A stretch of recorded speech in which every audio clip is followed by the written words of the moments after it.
കഠിനകുളം ആതിര കൊലക്കേസിലെ പ്രതി ജോൺസൺ പിടിയിലായത് കുറിച്ചി നിവാസികളുടെ ജാഗ്രതയിൽ. വാർത്തകളിൽ നിന്നും പ്രതിയെ തിരിച്ചറിഞ്ഞ നാട്ടുകാർ ഇയാൾ ജോലിക്കായി എത്തിയപ്പോൾ പോലീസിനെ വിവരമറിയിക്കുകയായിരുന്നു. കുറിച്ചിയിലെ ഒരു വീട്ടിൽ ഹോം നഴ്സായി ജോലി ചെയ്തിരുന്ന ജോൺസൺ പ്രദേശവാസികളുമായി അധികം അടുത്തിടപഴകിയിരുന്നില്ല.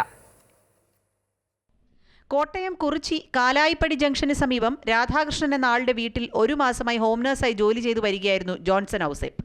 കൊല്ലം നീണ്ടകര സ്വദേശിയായ ജോൺസൺ ഇടയ്ക്കിടെ വീട്ടിലേക്കെന്ന് പറഞ്ഞു പോയി 2 ദിവസം കഴിഞ്ഞ് മടങ്ങി വരാറുണ്ടായിരുന്നു. എന്നാൽ 7-ാം തീയതി പോയ ജോൺസൺ 9-ാം തീയതി മടങ്ങിയെത്തിയിരുന്നില്ല. ഇതിനിടെയാണ് കൊലപാതകം നടക്കുന്നത്.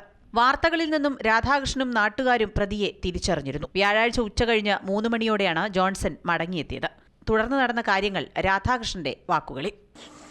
വന്നപ്പോഴത്തേക്ക് കൊച്ചിനെ വിളിച്ച് അപ്പോൾ ഈ പടം കണ്ട് നമുക്ക് ടി വിക്കകത്ത് കണ്ട് ഇത് തന്നെ ആയിരിക്കും ആളെന്നുള്ളൊരു ഇതുണ്ടായിരുന്നു. അപ്പം കൊച്ചിനെ വിളിച്ചിട്ട് പറയും, കൊച്ചെ മോളെ എന്നെ നോക്കാൻ വന്ന ആൾ വന്നിട്ടുണ്ട് ഇവിടെ എന്ന് പറയാം. അപ്പോൾ ആ ചാച്ച മിണ്ടണ്ട, ആരോടും ഒന്നും പറയണ്ട, കലിപ്പിക്കൊന്നും വേണ്ട. ഉടനെ മോള് മെമ്പറെ വിളിച്ച് പറഞ്ഞ് മെമ്പർ പോലീസ് വന്ന് അവിടെ നിന്ന് കൊച്ചിനോട് വേണ്ട 10-200 രൂപ 1000 രൂപ വെച്ചിട്ട് 200 രൂപ ഉണ്ടാകും. അത് കൊടുത്ത് അതുമായിട്ട് അതുകൊണ്ട് മേലോട്ട് കയറി പോയപ്പോഴത്തേനാണ് പോലീസ് അവിടെ വെച്ച് പിടിക്കുന്നത്. ജോൺസൺ മടങ്ങിയെത്തിയ വിവരം രാധാകൃഷ്ണൻ മകൾ രമ്യയെ അറിയിച്ചു. രമ്യ പഞ്ചായത്തംഗം പോലീസിനെയും വിവരമറിയിച്ചു. പോലീസ് എത്തുമ്പോൾ തോളിൽ ബാഗുമായി രക്ഷപ്പെടാനുള്ള ശ്രമത്തിലായിരുന്നു ജോൺസൺ. പിടികൂടി ചോദ്യം ചെയ്തപ്പോഴാണ് വിഷം കഴിച്ചതായി ഇയാൾ വെളിപ്പെടുത്തുന്നത്.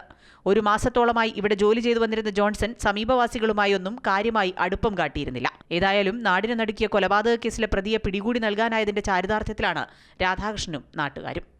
അമൃത ന്യൂസ്, കോട്ടയം.